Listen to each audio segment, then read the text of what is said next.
ಕರ್ನಾಟಕವು ಅದ್ಭುತ ಪರಂಪರೆ, ಸಂಸ್ಕೃತಿ ಮತ್ತು ಹಲವು ಪ್ರತಿಭೆಗಳಿರುವ ನಾಡು.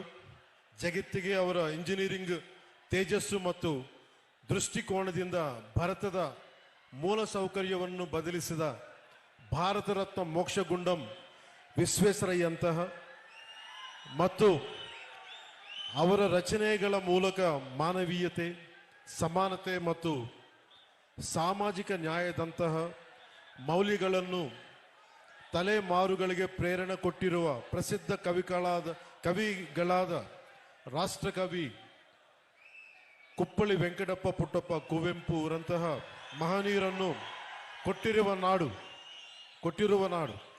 ಕರ್ನಾಟಕದ ಜನರು ಯಾವಾಗಲೂ ತಮ್ಮ ಶ್ರಮ, ಸೃಜನಶೀಲತೆ ಮತ್ತು ಪ್ರಗತಿಯ ಕಡೆಗೆ ಪ್ರತಿಬದ್ಧ ಇರುವವರು. ಈ ಮಹಾನ್ ಭೂಮಿಯ ಮಗನಾದ ಜಸ್ಟಿಸ್ ಗೋಪಾಲ್ ಗೌಡ ಗೌಡರನ್ನು ಸಂಭ್ರಮಿಸುವುದು ಒಂದು ಗೌರವವಾದ ವಿಷಯ. ಅವರ ಜೀವನ ಮತ್ತು ಕಾರ್ಯ ಕರ್ನಾಟಕವು ನೂರಾರು ವರ್ಷಗಳಿಂದ ಪಾಲಿಸಿರುವ ನಿಷ್ಠೆ ಮತ್ತು ಸೇವೆಯ ಮೌಲ್ಯಗಳನ್ನು ಪ್ರತಿಬಿಂಬಿಸುತ್ತವೆ. ಗೌರವಾನ್ವಿತ ಜಸ್ಟಿಸ್ ವಿ ಗೋಪಾಲ್ ಗೌಡ ಅವರು 75ನೇ ಜನ್ಮದಿನ ಆಚರಣೆಯ ಈ ವಿಶೇಷ ಸಮಾರಂಭದ ಭಾಗವಾಗಿರುವುದು ನನಗೆ ಅಪಾರ ಸಂತೋಷ ಮತ್ತು ಗೌರವವಾದ ಭಾವನೆಯನ್ನು ನೀಡುತ್ತದೆ. ಅವರು ಭಾರತೀಯ ನ್ಯಾಯ ವ್ಯವಸ್ಥೆಯಲ್ಲಿ ಬಹು ಗೌರವನೀಯ ವ್ಯಕ್ತಿತ್ವಗಳಲ್ಲಿ ಒಬ್ಬರು. ಸತ್ಯ, ದಯ ಮತ್ತು ನ್ಯಾಯಕ್ಕೆ ಇರುವ ದೃಢ ನಿಷ್ಠೆಯಿಂದ ಪರಿಚಿತ.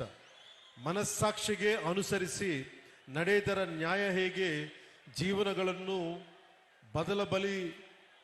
ಬದಲಬಲಿಸಬಹುದು ಎಂಬುದಕ್ಕೆ ಅವರು ನಿಜವಾದ ಉದಾಹರಣೆ.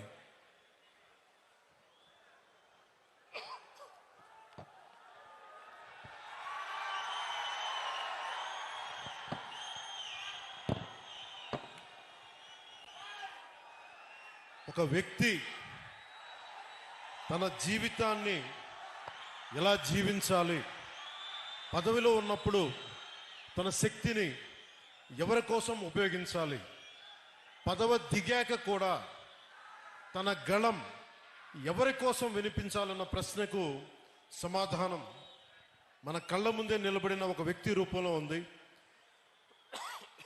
ఆయనే జస్టిస్ వి గోపాల్ గౌడ గారు. ఆయనకు